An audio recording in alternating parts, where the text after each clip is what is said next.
Season change हो रहा है, जैसे बारिश आ रही है, हाँ कभी ठंडा पानी पी लिया, गला खराब हो गया। वैसे मैं ठंडा, सारे टीचर्स जनरली ठंडा पानी नहीं पीते हैं, ठीक है। कोई भी ठंडी चीज भाई साहब हमारी जिंदगी में से, तुम सोच रहे हो, आइसक्रीम जा चुकी है, ठीक है, ठंडी लस्सी जा चुकी है, हाँ, और ठंडी ठंडी और भी चीजें होती है जो मार्केट में लिखी होती है, वो सब जा चुका है। ठीक है, कुछ भी ठंडा हम लोग खा नहीं सकते, पी नहीं सकते। हाँ यस, आइसक्रीम को भाई साहब भगोने में उबाल उबाल करके खाना पड़ता है। बहुत बेकार जिंदगी हो चुकी है, बस बच्चे ऊपर से और गरिया देते हैं। हाँ, जब मैं देखता हूं भाई साहब गर्मियों में मैंगो शेक लोग भाई साहब अलग अलग से पी रहे हैं, आइसक्रीम और मैंगो शेक दोनों डाल के, फिर मेरे को गुस्सा आता है कि भाई साहब हम कैसे करियर बना लिया। हाँ, हम कुछ खा ही नहीं सकते ठंडा, क्योंकि गला एक बार ठंडा गया तो बस गला गया, और सारा पैसा यहीं से है हमारा। एक टीचर थे भाई साहब, जब हम लोग अपनी खुद की आईटी की तैयारी कर रहे थे कोटा में, तो वो टीचर ना बहुत जोश में पढ़ाते थे, ठीक है। तो मैं भी कहीं ना कहीं उनसे इंस्पायर हुआ था कि भाई यार मैं भी जब टीचर बनूंगा तो मैं इतनी एनर्जी से पढ़ाऊंगा। तो एक दिन वो सर आए और अचानक से ऐसे बोला और गया। हम कह रहे सर बोल क्यों नहीं रहे इसके आगे। फिर उसके बाद उनका ऑपरेशन हुआ यहाँ का गले का, और फिर उनको डॉक्टर ने कहा भाई साहब अभी जिंदगी भर बोल नहीं सकते। जो मेरे को डर बैठा भाई, लेकिन फिर क्या करें, ये भी तो था ना कि पैसा मिलता है, तो फिर ठीक है पढ़ाने लगे। फिर मैं अब धीरे धीरे बोलने लगा। स्टार्टिंग में भाई साहब मैं भी बहुत चिल्ला चिल्ला के पढ़ाता था। फिर मेरे को एक दिन बैठ के याद आया कि अरे भाई एक वो भी तो हमारे सर थे, गला ही चला गया। मनी मनी नील। होमवर्क से ही हम लोग स्टार्ट करेंगे, ठीक है। आइए होमवर्क की स्पेलिंग देख लो भैया, तो मन करे आंख फोड़ लूं मैं अपनी। होमवर्क की स्पेलिंग देखो एक बच्चे की, ये होमवर्क किया है, होमवर्क। ये कह रहे हैं सर होमवर्क डिस्कस करिए। अब ये देख रहे हो तुम, इसको डॉक्टर बनाना है, कितना कठिन टास्क दे रखा है। होमवर्क की स्पेलिंग है ये, होमवर्क। यस, अब चलिए कोई नहीं, बना देंगे। वैसे भी डॉक्टर्स की राइटिंग बहुत खराब होती है, तुम अब इसमें होमवर्क ऐसे लिखते तो कौन क्या ही समझ रहा है। है ना। यस, दोनों के बीच में बेटा मल्टीप्लाई लगा दिया है ये यहां पर। अरे ओहो, टेक्नोलॉजी में भी इंक खत्म हो जा रहा है यार हमारे पास। हाँ देखो आ गया ना इंक। अब हमारा बवाल बन गया, हम लोग अपना माथा पकड़ के बैठ गए, भाई ये कैसे करेंगे। तो हमने देखा मैथ्स वाले कुछ खुचर फुचर करे पड़े, उनको खुद नहीं समझ आ रहा भाई हम जो ये कर रहे हैं इसका काम क्या है। तो हमने कहा ए इधर आओ।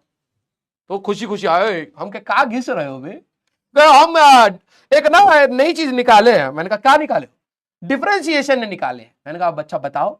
तो हम तो खा लिया, हमारा तो दिमाग खराब हो गया भाई, जब बंदा दौड़ रहा है वेलोसिटी कहां से निकालूं। बाइक पे बैठा देते तो देख लेते, लेकिन देख भी नहीं पा रहे। अब मैथ्स वालों को हम लोगों ने क्या देखा, अब ये समझना। मैथ्स वाले अपनी दुनिया में, ठीक है, वो क्या कह रहे हैं। पहले उन्होंने कहा कि भाई देखो अब मैथ्स वाला क्या मेरे को समझाएगा उसको समझना, फिर हम करेंगे चोरी, फिर हम करेंगे डकैती, हम उनका कंसेप्ट चुरा लेंगे अपने काम के लिए। क्यों वो भी मैं बताऊंगा। अब मैं भूल जाए ये बंदा दौड़ रहा था, हम तो यहां परेशान थे। हम गए भैया टपरी पर, चाय लिए, समोसा लिए, खा रहे हैं, देख रहे हैं कोई, हाँ अब राजा का बेटा राजा नहीं बनेगा, राजा वही बनेगा जो हकदार होगा। तो हमने उसकी कॉपी देखी, भैया बताओ क्या कर रहे हो। तो अब उसने कुछ कुछ चीजें हमें बतानी स्टार्ट करी। अब देखना सिमिलैरिटी कहां से पता लगेगी। उसने कहा भाई देखो एक ना फंक्शन होता है। मैंने कहा हाँ शादी वाला फंक्शन। कह रहे लपड़ मारे तुम्हें, ठीक है ऐसे हकदार बनोगे। राजा वही होगा जो हकदार होगा। ये क्या डायलॉग मारे पड़े थे। कह रहा ध्यान से सुन बेटा, वरना समोसा छीन लूंगा। तो मैं डर गया। मैंने कहा हाँ हाँ बताओ बताओ। वो हम कहते हैं इंडिपेंडेंट, क्या बोलते हैं, इंडिपेंडेंट वेरिएबल। ये मैथ्स वाले कहते हैं भैया देखो ये बिल्कुल इंडिपेंडेंट है। मैंने कहा कैसे, 15 अगस्त को पैदा हुआ था। अरे लपड़ मारे समोसा तुम खाओ मत भाई, आलू जैसा दिमाग है तुम्हारा। इंडिपेंडेंट मतलब तुम्हें जो मन है वो रख सकते हो। क्लियर, एक की दिमाग की दही हो गई है।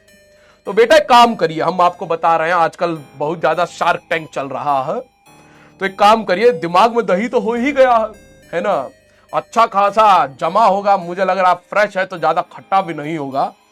तो एक काम करिए, घर मार्केट में जाइए, आजकल नारियल को छेदने वाला एक ऐसे कुप्पी से आता, समझ रहे हैं, यहां खोपड़िया में क्या करिए, छेद करा लीजिए और मम्मी को बोलिए, ए मम्मी दही सर जो हमें पढ़ाए हैं 1.5 घंटा तो दही जम गया, थोड़ा सा मथ दीजिए।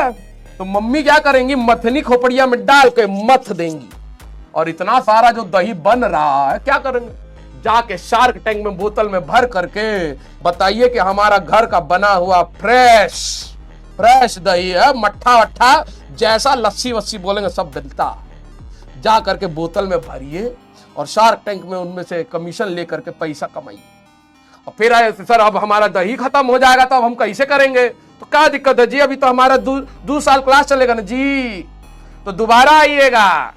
सुबह मम्मी कहेंगे ये हमारा लाल, हमारा पीला, हमारा नीला कमजोर हो गया, 1 लीटर दूध पिलाएंगी, तो हमको पता है ना तुम्हारे शरीर में थोड़ा ना दूध जाता, तुम्हारे खोपड़िया में जाता। रात को आइएगा 6 बजे, 1.5 घंटे में गर्मा गर्म दूध का बिल्कुल मस्त वाला दही बनाएंगे, मलाई भी रहेगा कम से कम 1.5 इंची, समझे। फिर जाइएगा, मम्मी बोले मम्मी दही जम गया है खोपड़िया में, थोड़ा सा मथ दीजिए, जा करके शार्क टैंक में लपड़ मारू, घुमा करके दिमाग की दही हो रही है तेरी है? दिमाग कहां है तेरे पास जो दही होगी, पागल। मेरे से पंगे मत लियो बेटा।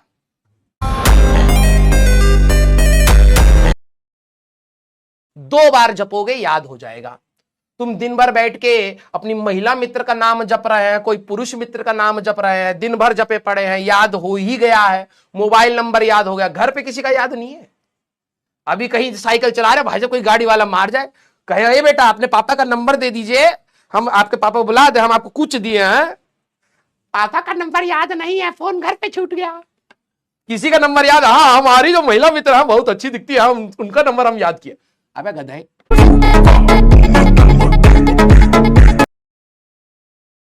गीतांजलि को देखो, हाँ अश्वी बोलो बेटा, अश्वी नाम चेंज करके कोई और आएगा और कहेगा कि अपने बाल नोच दो, तो तुम नोच दोगी है?